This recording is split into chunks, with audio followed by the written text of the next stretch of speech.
Thomas Jefferson said, "I know of no safe depository of the ultimate powers of the society but the people themselves, and if we think them not enlightened enough to exercise their control with a wholesome discretion, the remedy is not to take it from them, but to inform their discretion." And here's the issue of facing education today. There are a bunch of people up in Washington who know nothing about the classroom who are deciding what enlightenment means. To them, enlightenment is not defined by the mind, but by good test scores.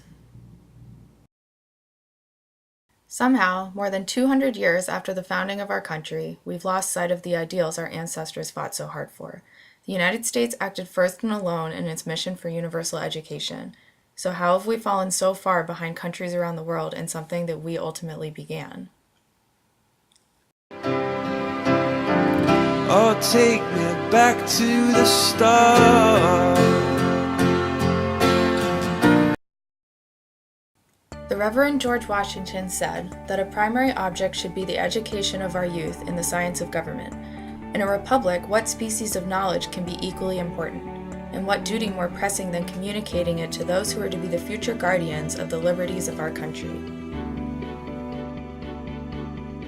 What seems to be lacking today is communication.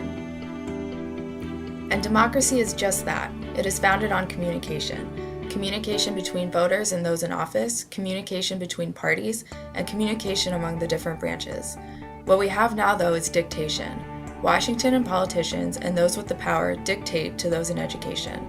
The autonomy of teachers is fading with every passing reform as they become slave to standardized tests and creativity is all but eradicated. Throughout the semester, we have touched upon the themes of quality and equality. Is it possible to have both? At first I thought, no. But then I was enlightened by the founding ideals of our country. Horace Mann of Massachusetts said back in 1848 that education is the greatest equalizer of men, but not if this education is inherently unequal. Reformers are trying to address the inequality in education by awarding students and parents choice. But like so many of those critical of current educational reform, this is merely a tourniquet on a much bigger problem that requires a lot of stitches. American culture is extremely individualistic. Just think of the American dream. We are told that if we work as hard as we can and do the right thing, we will achieve success. Well, we all know this isn't exactly true, and our culture has taken a shift for the worse, and that people have become so completely self-centered and self-absorbed that we now lack the ability to see beyond ourselves and what's in our own self-interest. And this is the problem with school choice. Mann also said that education gives men independence to resist selfishness of other men. But what about the selfishness of ourselves? Many people believe, like Mann, that intelligence is a necessary condition for wealth. But what kind of wealth are we talking about? Americans seem to be so blinded and obsessed with monetary wealth that we have forgotten the wealth that true education can award us.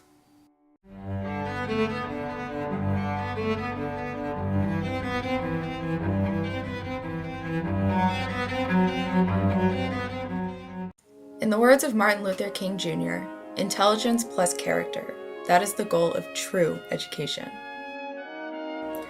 Today's system of education, though, is missing that essential character component. We are creating a generation of like-minded thinkers who can regurgitate answers on a standardized test about math or reading, but who lack real critical thinking and analysis skills, who cannot see beyond binaries in an argument. Education is not just facts, but also self-discovery and socialization and character building and development, a lifelong process.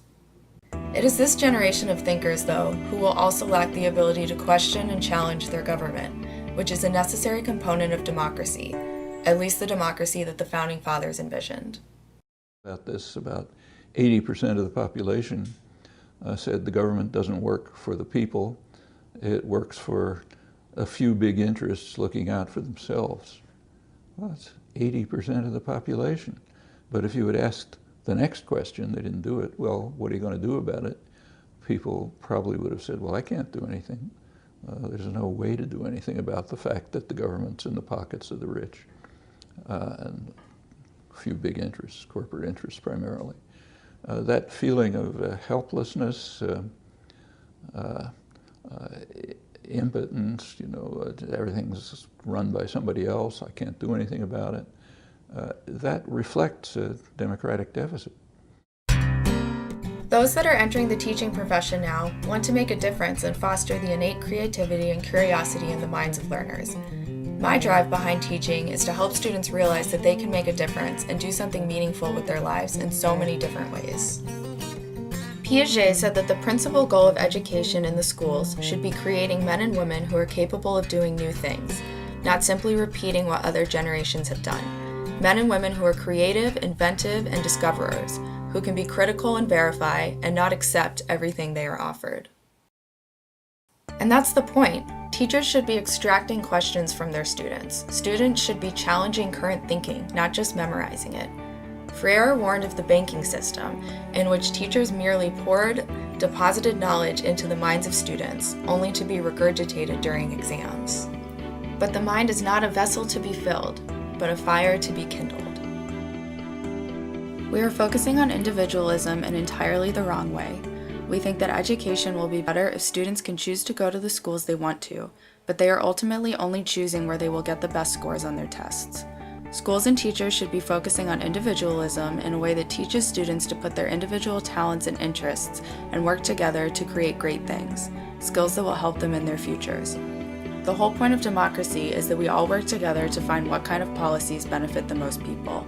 Excelling on a standardized test and doing better than all your peers doesn't prepare students at all to live in a democracy.